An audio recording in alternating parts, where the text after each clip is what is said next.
Live on Matt Druin. We've also got a special guest on today. I'm going to read over his bio. It's Schuyler Cadwalader. He is co-founder and managing partner of UpWealth Capital, a real estate private equity group that helps medical professionals build passive income via multifamily real estate investing. Schuyler attended the University of Pennsylvania School of Design, where he earned his Master's of Architecture. He has deep experience in multifamily design, entitlement, project management, and construction administration. He also manages a personal portfolio of multifamily properties and has been involved in over $60 million in real estate transactions. His primary roles at UpWealth Capital are underwriting, deal analysis, due diligence, and overseeing the growth and vision of the company. So without further ado, I am going to bring him on to the live. Hey guys, thanks for having me. Hey, Schuyler. Congratulations on your upcoming child tomorrow. That's incredible. Thank you very much. Yeah, this is my last stop doing anything business related for the foreseeable future, because tomorrow my life completely explodes in a good way. Explodes with love and excitement. But I'm impressed that you're here today. Honestly, I don't know if my wife would let me get away with that. So. Yeah, well, it's kind of weird. It's like hurry up and wait. There's not much left to do, you know. So I was like, I could do one call. So Schuyler, have you been nesting? Oh, we've been nesting all right. We are thoroughly nested. We've got it's going to be a boy. We had our first is a girl, and now I've got a boy. So we're diversifying the portfolio, which is nice. And yeah, my mother-in-law is here, and she's amazing and helping out. She's like upstairs, like cooking a bunch of food and everything now. And yeah, you know, awesome. just waiting for the to kick off here. It's going to be fun. Dude, free babysitters are the best. Yeah, they're hard to come by here because both of our families are from the Buffalo area and we live in Seattle. So it's kind of tough to get them to come in last minute to help out on date night. Yeah. Well, it's a special occasion right now. Yeah, super excited.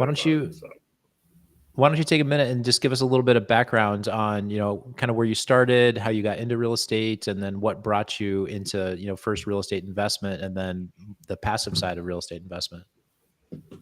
Yeah, so I've always been kind of tangential to real estate as an architect. Architects have like a interesting angle on real estate. You know, we see how development kind of works. It's a little funny though, because you're always a little bit, you know, arm's length away from like the underwriting and the financial side of the investment side of the business, but it's always right there. And I always notice that those people seem to be doing a lot better financially than we architects were doing. So over time, you know, I kind of, you know, towards the end there, I was working in multifamily specifically for several years and had a lot of meetings with developers.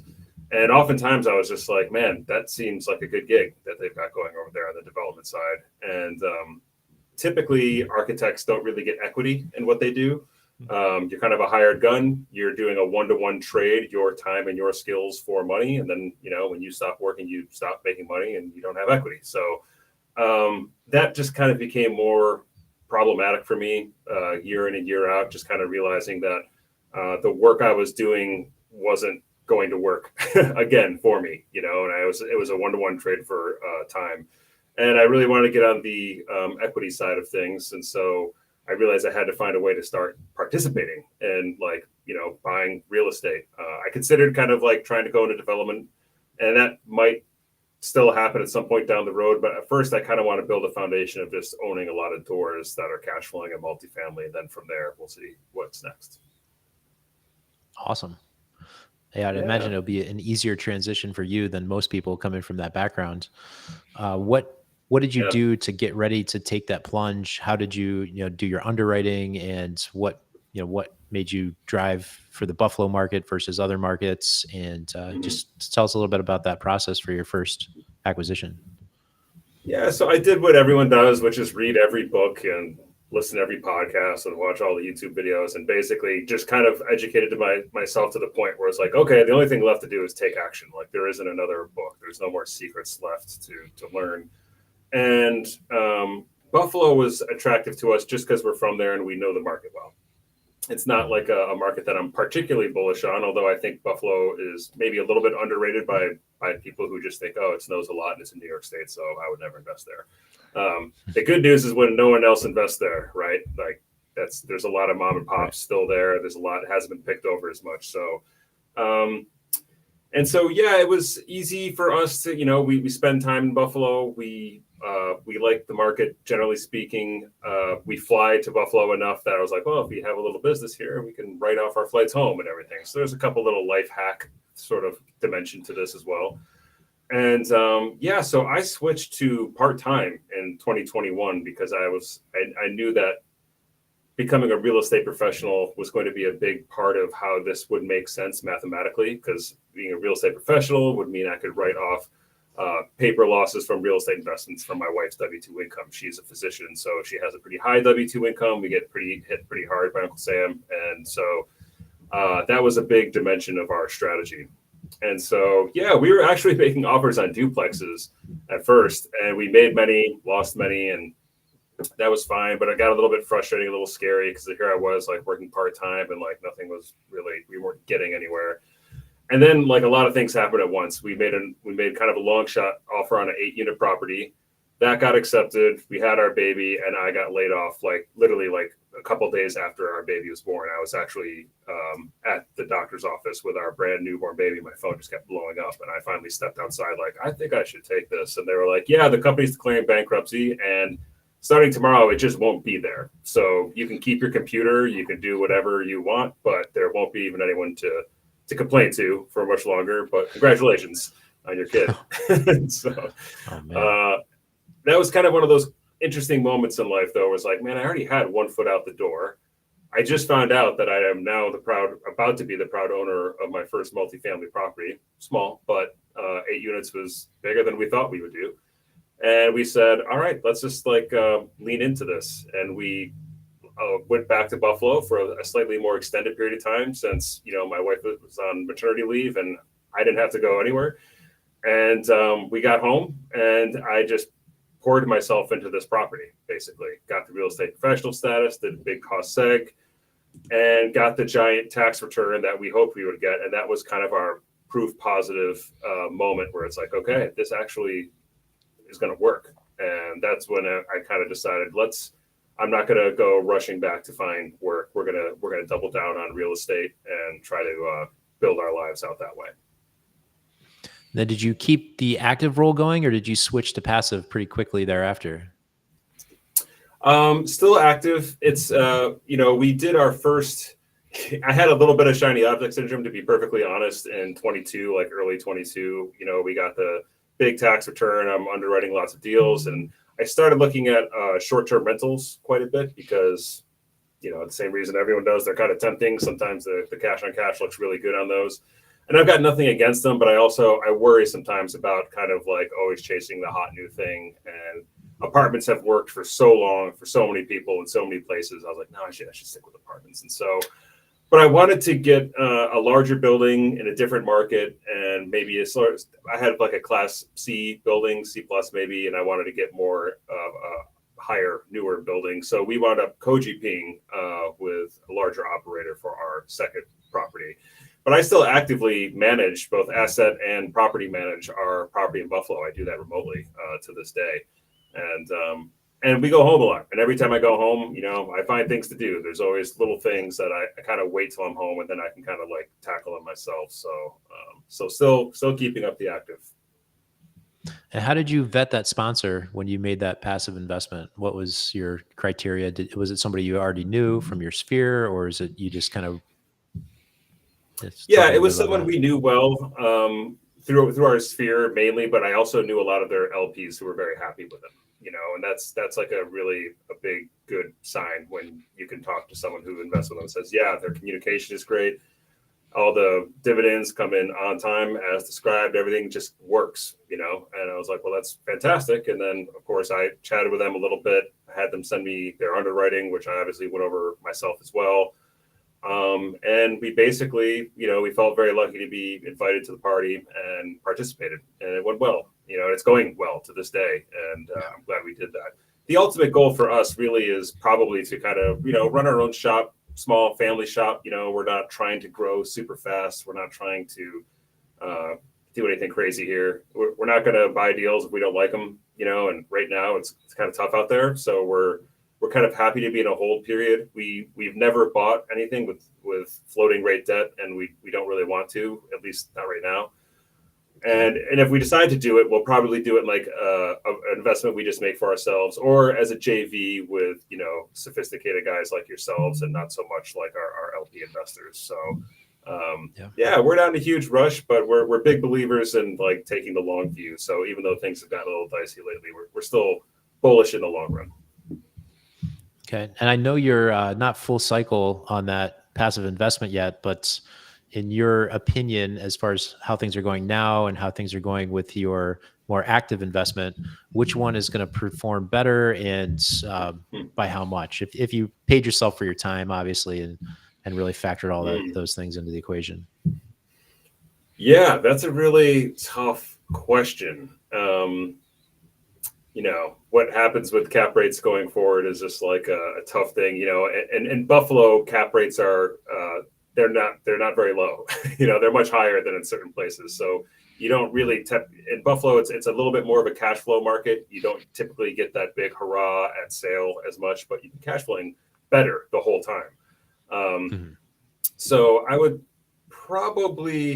I'm feeling pretty good about our Buffalo property right now, I have to say. I mean, we did time that, not by, because we had a crystal ball, but when we bought that, it was really under rented, and we managed to get rents much higher than we even anticipated. And so that thing is cash flowing well enough, and we've cranked up the NOI enough that could be a surprisingly good exit. I think the other one's great too. And I think the other one's probably a better, wealth protection play. Like the downside is almost non-existent. It was like, we put down a huge down payment, fixed rate debt for 5 years, cash flowing well too. So they're both like kind of like steady as she goes investments. We don't really have any roller coaster rides where we're, super concerned, like some of what we've been seeing in the headlines lately. Yeah. I know in Rochester, Matt can. Oh, go ahead. Go ahead, Matt. Yeah. So Schuyler, I was wondering, how did that co-GP deal come together? Were you, I'm just curious, was that a relationship? Can you kind of give me some flavor on that? Yeah, I had been reaching out to different sponsors about, potentially working together. Wasn't in like a huge rush, but just opening up the conversations with lots of different people. I had spoken with this operator at one point, and they kind of politely invited me to invest as an LP if I was so interested in working with them. And, I was like, that's fine. And then interestingly enough, it was kind of a who you know, not what you know. It turns out that operator went on a podcast of a friend of mine who is a very another successful syndicator. And I just shot a quick email like, oh, you're just on so-and-so's podcast. That's funny. We're good friends. We chat all the time. And then they wrote me back and scheduled a call, and we had a longer conversation and kind of just got to know each other better. And they basically were like, yeah, well, let's give it a try. It's always tough, I think, for these sponsors. They're looking for partners too, but there's so many people in this space who talk a big game and absolutely have no idea, what they're doing or what they can actually. They just don't bring actually very much value to the table. They're just kind of trying to take from everywhere. So it just took a little time to build that trust, and thankfully it went really well. We were able to actually meaningfully help out on the equity side, and it's been going great ever since. So what was the roles and responsibilities between, you being co-GPs together? Like what did both of you bring to the table? Yeah, so we helped out primarily with the equity side, and I'm going to, helped out with the underwriting side to some extent too, providing some comments on all of that. And now just basically on the asset management team, basically get to participate in all the calls and, bring my 2 cents to the table going forward. And, thankfully it's not a ton of GPs on the deal, so it's not like a super crowded space. And the other benefit of the whole co-GP thing that I was looking for is the opportunity to learn from people who are doing this really well and at a high level and running it like a genuine business. And these guys have been killing it on the operations side specifically, which I think is where most people fail, right? Especially new investors. Like I just said, a lot of the news that's today, like a lot of people jumped in. It's very easy to learn how to acquire properties. It's not really that easy to learn how to be a really good asset manager. There's not as much like information about that out there, other than just like crank up the NOI. And it's like, okay, like how much meat is on the bone to do that. And like a lot of people have never worked with contractors. And like that's, as an architect, I could tell you that's a whole can of worms and can be really tough. So one of the reasons that it's great to get a co-sponsorship opportunity is to be able to peek behind the curtain, right? And learn from people who are great at what they do. So did you put any any of your own LP money into that deal? I did. Yes. Yeah. We're going to invest our own LP money alongside it. So that's kind of actually like our biggest choke point for scaling is like, you can only put so much of your own money into so many deals before you just like run out. Right. So, but like I said, we're not in a huge rush. We're in it for the long run. I think in decades, not in years. So we'll see how it goes over the next couple of years here. Yeah. Have you had any challenges with your Buffalo C plus property? I know in Rochester C plus land, it can be very challenging to collect rent and to get people out that aren't paying. Yeah, we've been on the whole it's been pretty good. With your first property, you're always going to take a couple lumps. I think in hindsight, we probably could have done a little better with our inspector. And we missed a few things. Nothing that like even comes close to breaking the deal, but annoying things that like we probably should have gotten a little discount for here and there. But nothing too bad. Just kind of your classic, oh, this building's 100 years old and there's a leak around one of the chimneys or one of the dormers. So we did some things here and there, nothing super scary. We've been very fortunate. We did the biggest challenge we had was towards the end of last year, kind of like September, October. We had 4 people move out at the same time. So we went to 50% vacancy like overnight. That was our biggest challenge by far. And the whole reason you buy like 8 units instead of 2 is so you never hit 50% vacancy. And then here we are. It just happened to be that like a lot of leases came up at the same time. So that was a little bit of a challenge because one thing we are very picky about is who we let in our buildings. And we caught a few pretty shady applicants, who were lying about their income and their jobs. And, you call and it's like their buddy or something. And we looked at one person's Facebook page because, we Googled, we searched these people. Again, I'm property managing this so I can maintain my rep status all these hours.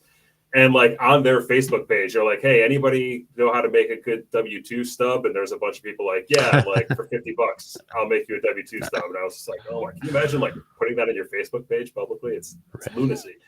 And so we actually had a little bit of vacancy. We had 4 units vacant for a month, then 2 units vacant for a month. Then we filled it all back up. But everyone's paying on time. We've never had a tenant that wouldn't pay. We have late payments here and there, but nothing that's sort of snowballed.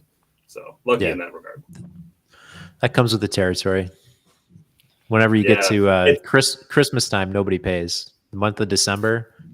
Yeah, funny how that works. It's like we had one tenant with just the crazy, because it's Buffalo. They're like, oh, because of the snowstorm, our payroll is down for like 3 weeks. And I was just like, that just doesn't feel.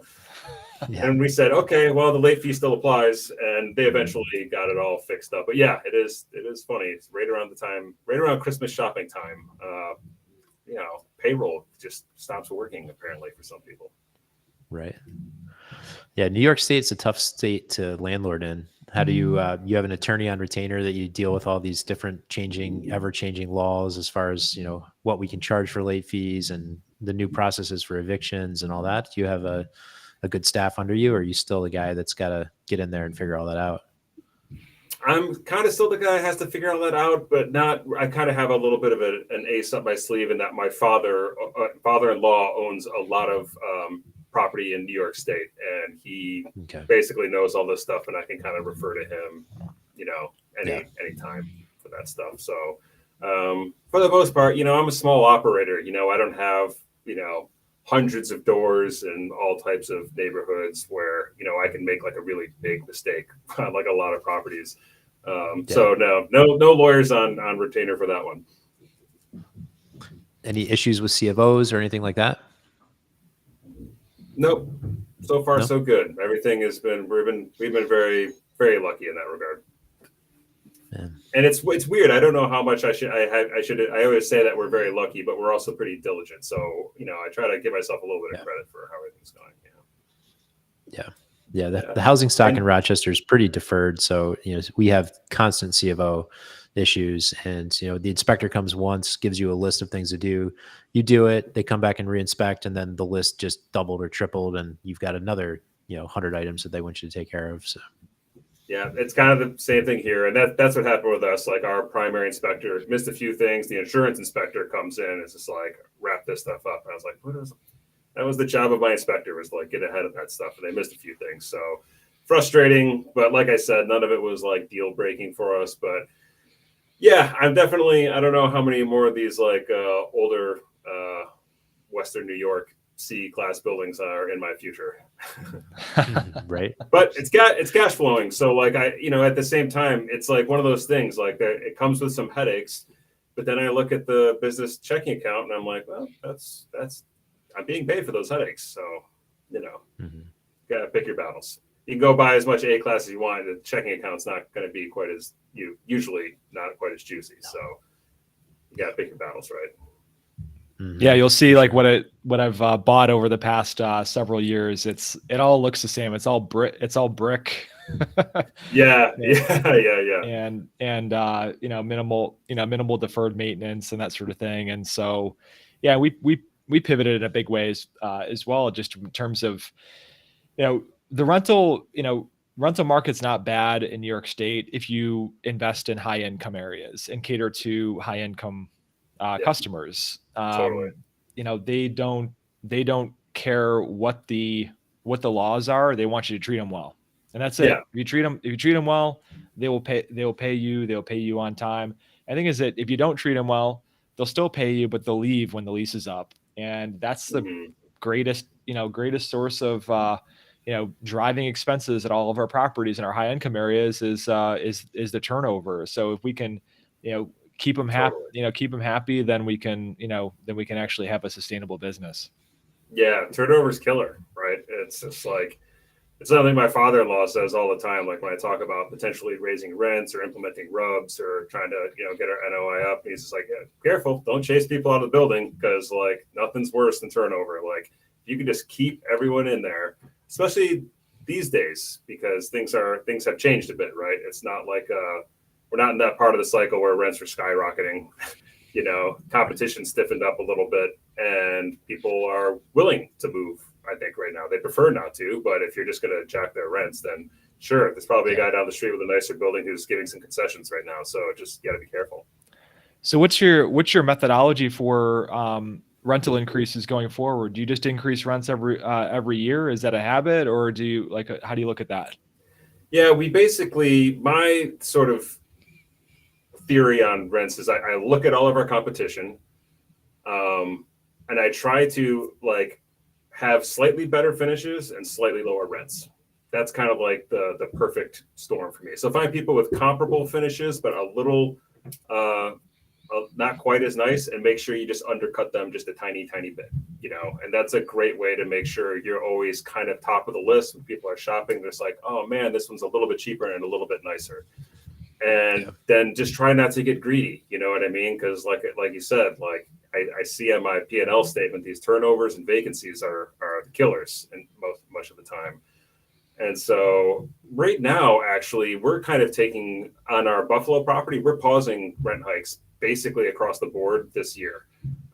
We had a good year last year, and that was great. But we got hit with that vacancy thing when a lot of people moved out. So we're kind of taking a time out. We're just saying, you know what, this year we know everyone's had a hard time with inflation. We're feeling it too on the expenses, but we don't want to just take a pause on the rent hikes this year. So we're not going to hike rents this year. Because again, we've done pretty well. I don't want to chase anyone out the door. We still have another, 3.5 years on the loan here. So yeah, I just, you don't want to look a gift horse in the mouth. If things are going well, don't get greedy. That's how you can burn yourself. Yeah. On the flip side of that, when I started in 2006, I had this old guy tell me, don't ever raise your rents, just keep your tenants there. And the problem is that I never raised the rents. And then like, I got reassessed on my taxes and that sort of thing. And Yeah, then, totally. 5-6 years later, for my tenants that stayed with me, I'd be like, hey, I got to increase your rent like $150 a month. And, Yeah, right. That's and it was still below market. And I still got that FU factor. Right. Yeah, yeah. You got to be careful. And to be honest, like part of the reason is like, I'm kind of at market rents now, right? Like I'm kind of there, and I don't, some of them might even be a little above, you know what I mean? And it's just sort of like, okay, there might be one or two that are a little lower that I might, add a little something to, but it's tough when you're kind of knocking on the door of just like, we're there, if I had floating rate, like you could arguably say now would be the time to sell from like a NOI perspective, except for, the cost of capital and all that stuff. But I'm kind of a buy and hold guy. So I'll just take that cash flow all day, every day. So you're thinking refinance when your arm's up? Yeah, we'll see. I haven't really fully baked my exit plan yet. It's cash flowing pretty well. So if I can refi and keep a reasonable interest rate and, stay kind of where we're at from maybe even a little cash out, that's definitely on the table. 1031 is it's going to be one of those two. I'm either going to do a refi or a 1031. The one thing I don't think will happen is just sell it and take the capital gains tax. So I think like I said, I'm not in a rush to have a lot more of these Buffalo properties, and it's an older building, and you're Rochester guys, it is. There's ghosts in those walls, and you never know when some boogeyman's going to jump out, and you're like, oh wow, there was actually like a ton of knob and tube wiring we didn't even know about because it was buried in the walls in this corner of the building, and it caught on fire. Mm-hmm. Great. There's who knows what, so yeah. We're taking out knob and tube right now over on Culver. That's a fun project. Yeah. Super fun. Still there. You can still find it in these older cities. Right. How is it going in Rochester? Are you guys feeling great about that market? Are you feeling bullish about it? Or like, what's the, I don't know, what's the temperature check? I'll let Matt go first on that one. Yeah.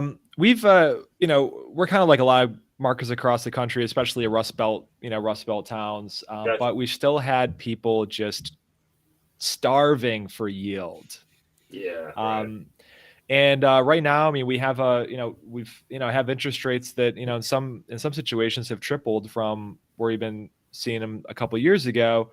And there's a huge bid-ask spread between property owners of investment properties, apartments, and buyers. As buyers underwrite them. And I think a lot of the, buyers that looked at properties with rose-colored glasses, like in terms of like, the broker pro forma is like the real numbers, and I'm going to underwrite based upon that. I'm going to underwrite on an if come type of basis. I think that a lot of those people, like you've probably seen nationwide, have kind of like hopefully kind of getting flushed out. I hate to say it, but when the Housing Stability and Tenant Protection Act of 2019 was passed, we made a strategic decision as a company to stop expanding our exposure into residential. The opportunities we saw at the time was actually in office, and we've been actually pretty bullish on office because it's like it's the pariah of real estate asset classes. So we've been picking up Class A office buildings. Wow, you're a brave man. You're braver than me.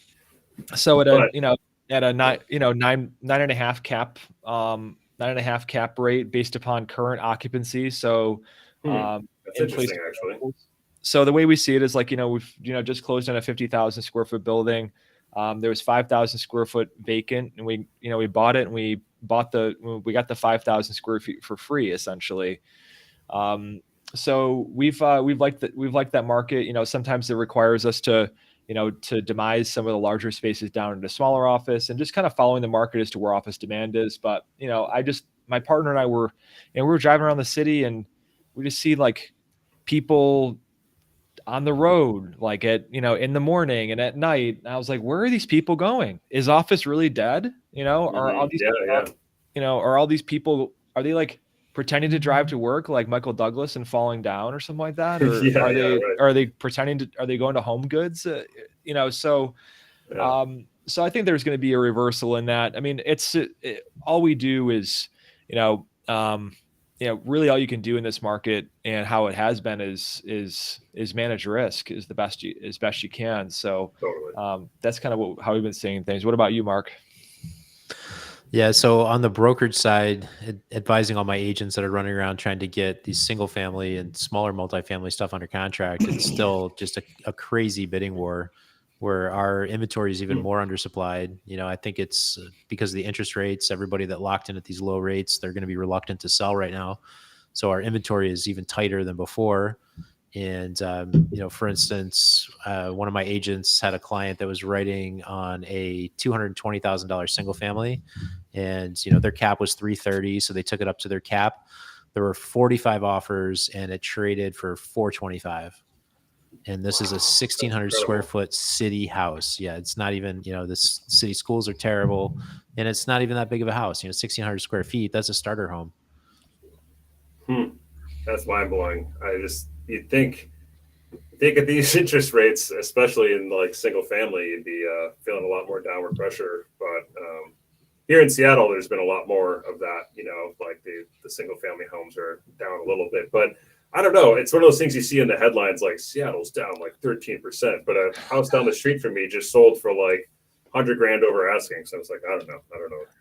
Yeah, it's like that old English saying, lies, damn lies, and statistics. Yeah, and totally. I look at these headlines like, my friend, has been kind of on the sidelines, like looking to buy some small multifamily properties in Rochester, and he's out on the West Coast, and he's like, I saw a headline that prices are down 15% in Rochester, and I'm like, okay, well, how are they pulling the data sets? Like, there's this sort of, thing like, are there just more houses that are selling that are kind of at the lower band of pricing, and then they're pulling the median and average down? That's probably what's happening, because like I don't see, prices dropping and that sort of thing. So, but it's definitely weaker in the upper end of the market.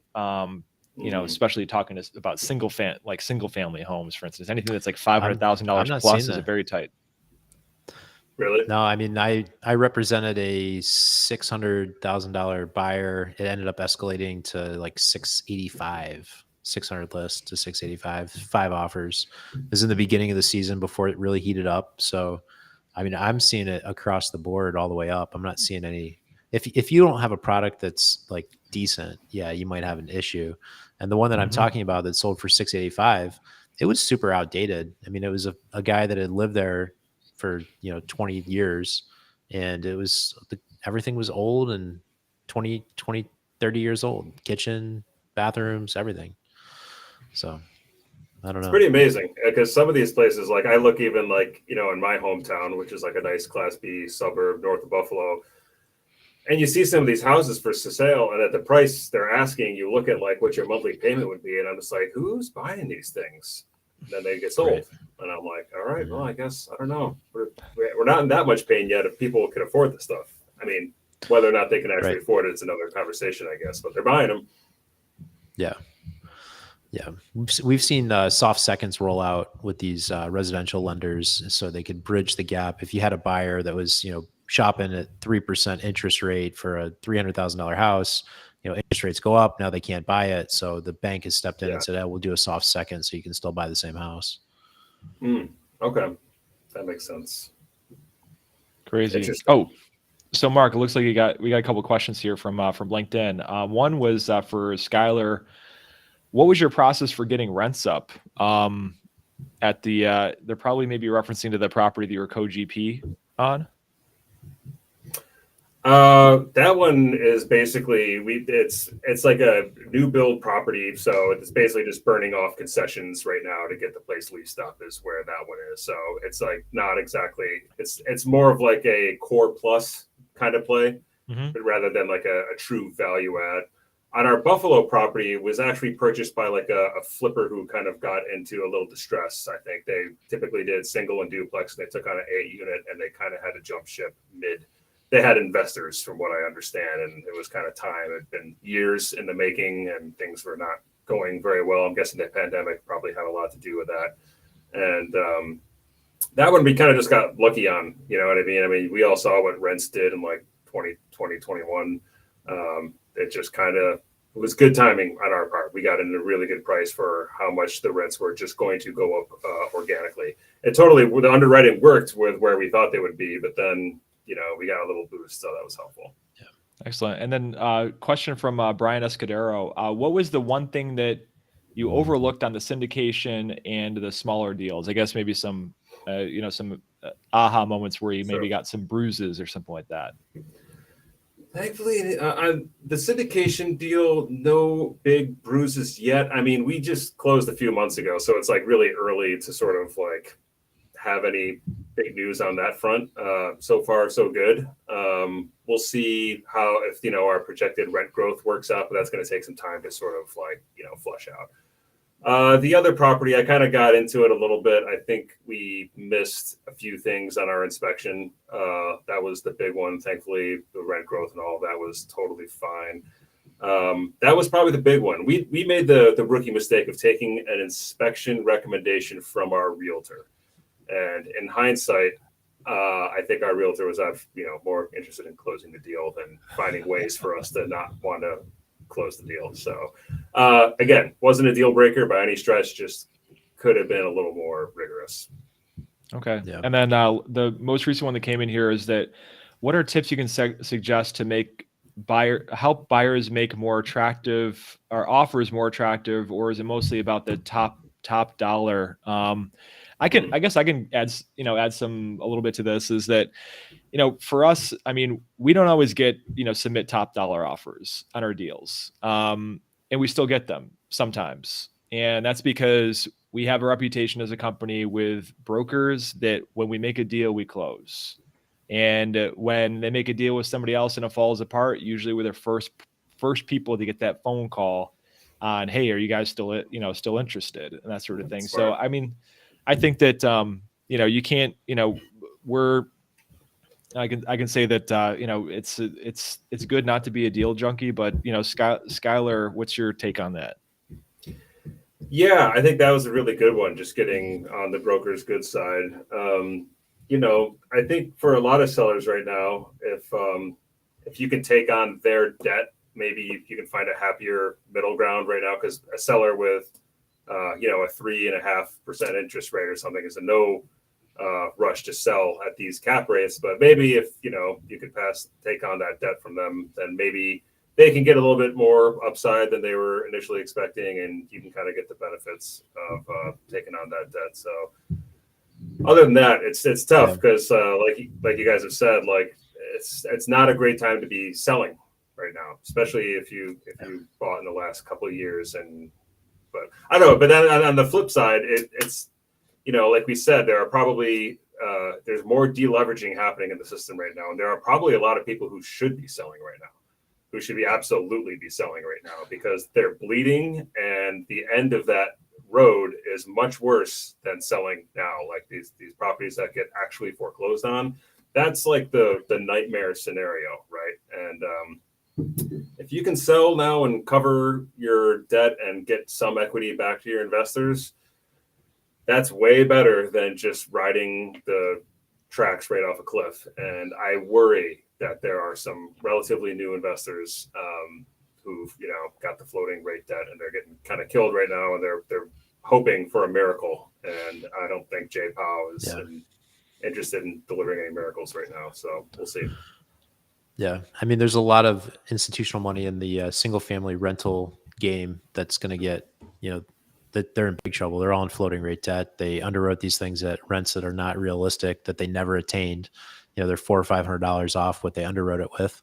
And the properties that they bought are all down 10 to 20% in some of these markets. And so that stuff's something's going to happen to all that. So I don't think it's just the larger multifamily that's in trouble. I think that there is a lot of single family rentals that were purchased by large institutions that are just kind of waiting it out right now to see what happens. Yeah.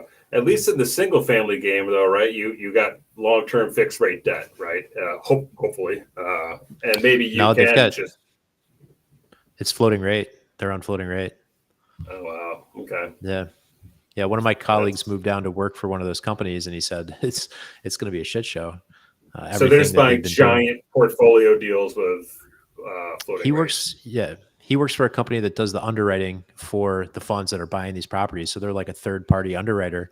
And when everything was booming, the company that was doing the underwriting, they had the same problems everybody else did. They were trying to staff up. So they're just grabbing bodies and putting them in chairs and saying, you're going to underwrite these properties.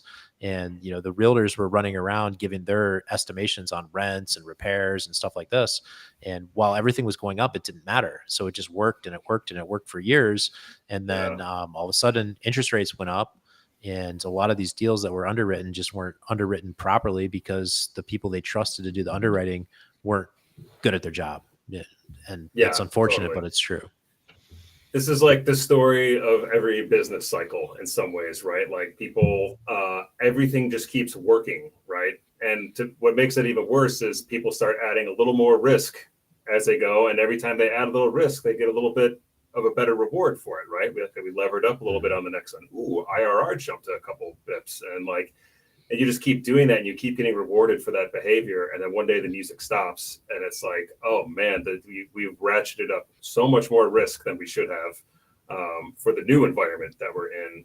And this is then the deleveraging happens, and we haven't even seen it fully play out yet, right? Because a lot of these institutionals, like now, to your point, Matt, like it sounds like you're getting great pricing on office right now, and so I'm not worried about you in office. It's the last person, right? It's the person you're buying from who's selling an office building with their NOI down 50% and the interest rates up 100%.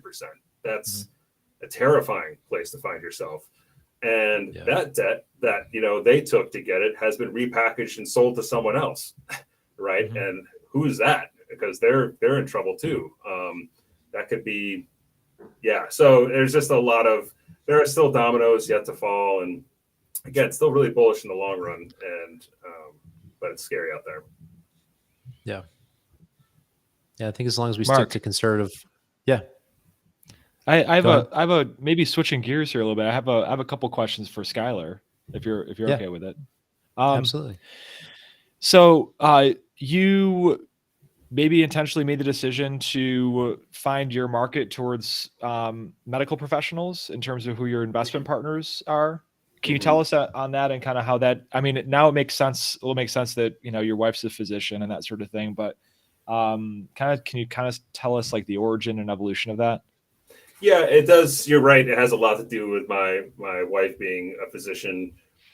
Physicians are really interesting people. There are a lot of different types of physicians, a lot of different types of people, but they have this sort of linear way of going through life, right? It's the smart kid in middle school who gets the great grades, and in high school and gets to the good college. And like, they have this very like linear path that they follow, and they do an amazing job at that. But oftentimes they kind of step into a few traps along the way, which is that, man, as soon as I'm a doctor, it's going to be great. I gave up most of my 20s to get here, and I missed a lot of fun. But when I get there, I'm going to have a nice big house. I'm going to have a Beamer. I'm going to have a Rolex, and it's going to be pretty sweet.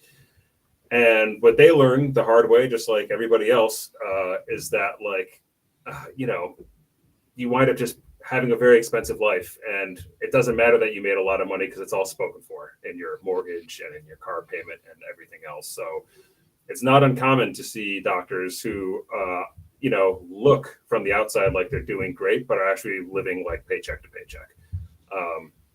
And so that's like highly unfortunate on many levels. And I think the most unfortunate thing about it is they actually make enough money that they're much better positioned than most of us, the vast majority of us. They can actually deploy a lot of capital for a long time. Their jobs aren't as affected by business cycles. You know what I mean? So they don't tend to get like laid off. They don't have the same boom bust sort of experience that the rest of us do. If they are steady Eddie and really smart, they can get to amazing places, especially if they're compounding their wins and doing 1031 exchanges and just staying in the game long enough. And so that was always an interesting thing to sort of observe. Thankfully, my wife and I are fairly frugal or just reasonable. We bought a house we could very much afford. We paid off our car, and right now we're just like sitting so pretty because of all of that. And we're just like, man, thank God we didn't buy that one house we looked at. Like that would have been, we would just be like so handcuffed right now. And the golden handcuffs is really the thing that happens to a lot of physicians. So, and then what stinks is there's a whole trickle down effect from there. Like physician happiness in many cases is not really high right now. There's a lot of stress in the hospital systems in certain parts of the country. They're not making money. A lot of hospitals are losing money, like frightening numbers, like tens of millions a year.